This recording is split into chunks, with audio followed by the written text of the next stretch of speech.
Le journaliste chinois Yu Dongyue, 38 ans, emprisonné depuis les manifestations de 1989 tenues sur la place Tiananmen, a été libéré hier, a annoncé son frère. Yu avait été condamné à 20 ans de prison pour avoir lancé des coquilles d'œufs contenant de la peinture rouge sur un portrait géant de Mao qui domine la place Tiananmen au plus fort des manifestations le 23 mai 1989. Carole Fréchette, bonjour. Bonjour. Qu'est-ce que tu as lu et qu'est-ce qui a déclenché l'envie de l'écriture de Je pense à You?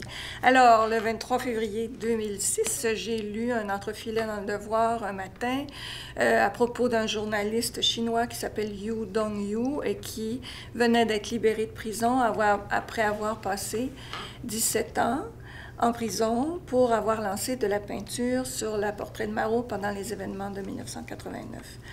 Le souvenir que j'ai de ce moment-là, c'est que je me rappelle que je l'ai lu, puis je l'ai relu, puis je me suis d'abord demandé est-ce que je me souviens de cet incident, parce que bien sûr, comme beaucoup de gens, j'ai suivi à la télé les manifestations de 89.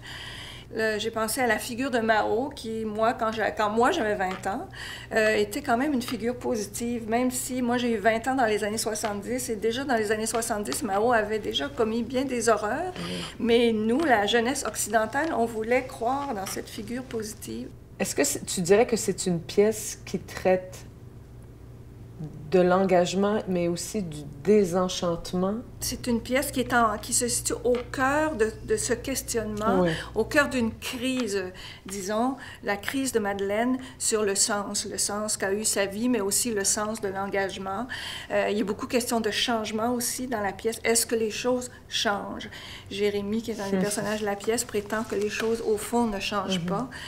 Donc, je pense que la pièce, c'est ça, à propos au cœur de ce questionnement d'une personne qui est un peu dans une crise, une fatigue, et qui trouve dans le geste des Chinois une espèce d'étincelle qui la ramène à sa propre ferveur. Mais c'est peut-être, maintenant que j'y repense, oui, c'est peut-être à l'image de ce qu'on est quelquefois, c'est-à-dire plus fasciné par le malheur qui frappe à l'autre bout du monde que par les gens autour de nous qui ont besoin, de notre aide, qui ont besoin de notre soutien, de notre solidarité, etc.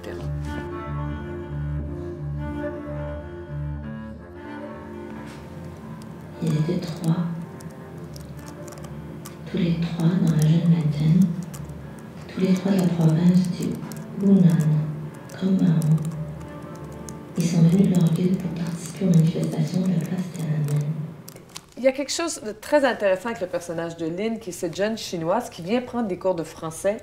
Et ce qui m'a frappé, c'est que les leçons de français ne consistent pas en développer du vocabulaire ou de la grammaire, mais c'est sur les conjugaisons. Est-ce que c'est quelque chose que tu as fait consciemment? C'est vrai que les cours cette histoire des cours sur les différents temps, les conjugaisons, ça m'est venu très spontanément. J'ai même pas pensé au lien avec le temps, avec tout le reste de la pièce.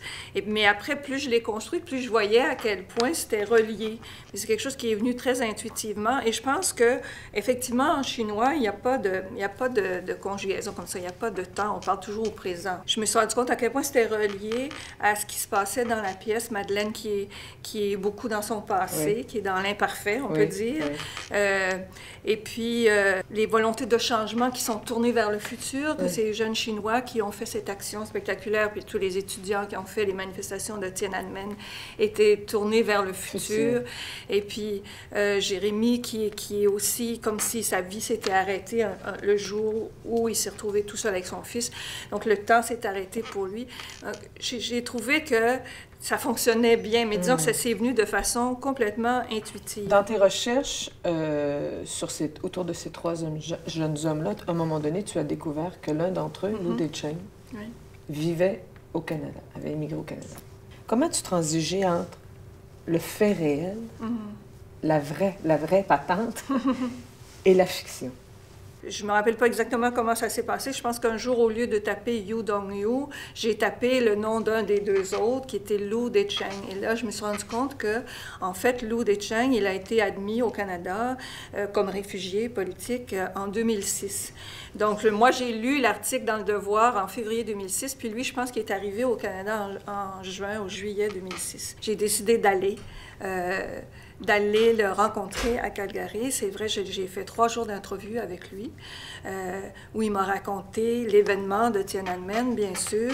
Donc, il m'a raconté tout ça, puis après, je suis revenue à Montréal avec tout ça dans mon cahier en me demandant, mais qu'est-ce que je fais maintenant de toute cette matière, parce que moi, j'étais à moitié de ma pièce, et ma pièce, c'était pas... Elle n'allait pas là.